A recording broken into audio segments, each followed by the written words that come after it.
வணக்கம். openmentor.net உடைய தமிழ் இலக்கண பகுதிக்கு உங்களை வரவேற்கிறோம். இன்னி கிளாஸ்ல என்ன பார்க்க போறோம்னா யாப்பு இலக்கணத்துல அசை அப்படிங்கறத பத்தி பார்க்க போறோம்.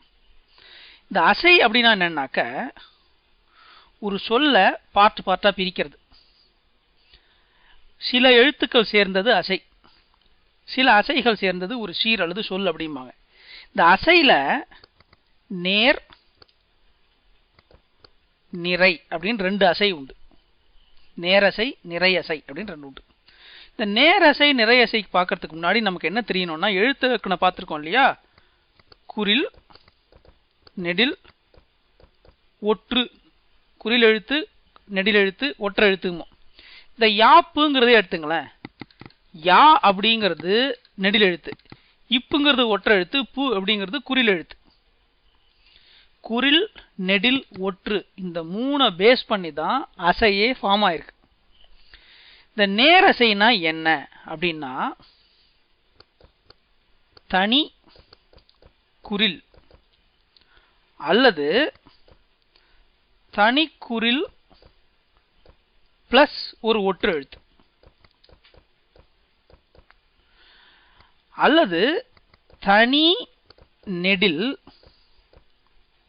அல்லது தனி நெடில் பிளஸ் ஒரு ஒற்று. இதுதான் நேரசைன்னு பேர். இதுக்கு எக்ஸாம்பிள் பார்ப்போம். இந்த தனி குறில்னு சொல்றோம் இல்லையா? க ட இது எல்லாமே தனித்தனி ஒற்று எழுத்து. இது நேர் எழுத்து, நேரசை அப்படிம்பாங்க. ஆனா இதுக்கு இந்த தனி குறிலுக்கு ஒரு ஸ்பெஷல் கேட்டகரி உண்டு. சொல்லுக்கு கடைசியில வர தனி குறில் எழுத்து தான் நேர் அப்படின்னு சொல்லிக்கணும். சொல்லுக்கு முதல்ல வர இதை எடுத்துக்க கூடாது. அதை பின்னாடி பார்ப்போம். இந்த தனி குறில் பிளஸ் ஒற்று அப்படிங்கிறதுக்கு எக்ஸாம்பிள் பார்க்க போனோம்னாக்க மண் அப்படின்னு இருக்கு. மேங்கிறது குறில், இன் அப்படிங்கிறது ஒற்று எழுத்து. மண் அப்படின்னா அது நேரசை. கல் ரைட், கண், ஷெல் இது எல்லாமே ஒரு குற்றெழுத்து ஒரு குறில் பிளஸ் ஒரு ஒற்றெழுத்து. ஒற்றெழுத்துனா மெய் எழுத்து. இது எல்லாமே எப்படி இருந்ததுன்னா அதுக்கு பேர் நேரசைன்னு பேர்.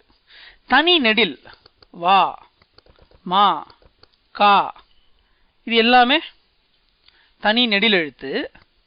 தனி நெடில் பிளஸ் ஒற்றெழுத்து பார்ப்போமா? கான் வான் மான் ரைட், வேல் ரைட், ஆல் கேள். தனி குறில் எழுத்து குறில் எழுத்து பிளஸ் ஒற்று, தனி நெடில் எழுத்து நெடில் எழுத்து பிளஸ் ஒற்று இது இருந்ததுன்னா இது நேரசை அப்படின்னு பேரு. இப்ப புரிஞ்சுதா உங்களுக்கு? இப்ப நிறை அசைனா என்னன்னு பார்ப்போம்.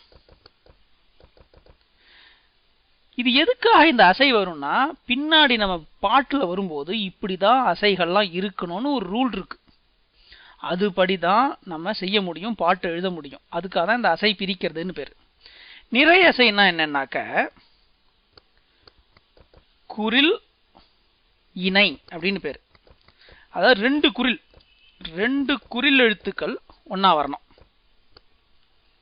அல்லது ரெண்டு குறில் பிளஸ் ஒரு ஒற்று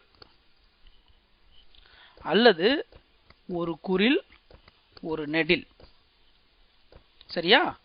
அல்லது ஒரு குறில் நெடில் பிளஸ் ஒற்று மெய் எழுத்து. இங்க பாத்தீங்கன்னா தனி குறில் தனி நெடில், தனி குறில் பிளஸ் ஒற்று தனி நெடில் பிளஸ் ஒற்று நேரசை. ஆனா இங்க பாத்தீங்கன்னா ரெண்டு குறில் குறில் பிளஸ் ஒற்று, ரெண்டு குறில் பிளஸ் ஒற்று அல்லது குறில் நெடில் பிளஸ் ஒற்று. இதுதான் நிறையசை. இதுக்கு எக்ஸாம்பிள் போவோம். ரெண்டு குறில் அப்படின்னாக்க எடு வெடி மடி ரைட், கொடு. ரெண்டு குறில் சேர்ந்து இணைந்து வந்திருக்கு இல்லையா? ரெண்டு குறில் வருது. ரெண்டு குறில் பிளஸ் ஒற்றுக்கு ஒரு எக்ஸாம்பிள் பார்ப்போமா? மலர் ரைட், வேற என்ன சொல்லுங்க? வளர், செயல். இந்த மாதிரி இருந்ததுன்னா அது ரெண்டு குறில் பிளஸ் ஒற்று. குறில் நெடில் அப்படின்னு பார்த்தீங்கன்னாக்க அதுக்கு ஒரு எக்ஸாம்பிள் சொல்லுங்க. பலா, விலை, ரைட், வி குரில் லை நெடில். வேற என்ன இருக்கு சொல்லுங்க பாப்போம்.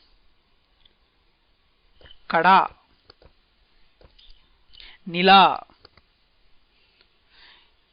மலை, இதெல்லாம் குறிலும் நெடிலும் சேர்ந்திருக்கிறது. குறில் நெடில் பிளஸ் ஒற்று. அதுக்கு ஒரு எக்ஸாம்பிள் சொல்லுவோம் பாப்போம்.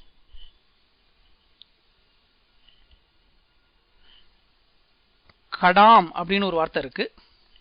யானையினுடைய யாராவது ஒருத்தர் சாப்பாட்டை ஞாபகம் வச்சுட்டு வடாம் அப்படின்னு சொல்றாங்க. அதுவும் கரெக்ட் தான். ஏன்னா வடாம்னு சொல்றதும் நம்ம தமிழ் வார்த்தையில யூஸ் பண்றோம். ஆனா இது தமிழ் வார்த்தையால நமக்கு தெரியாது.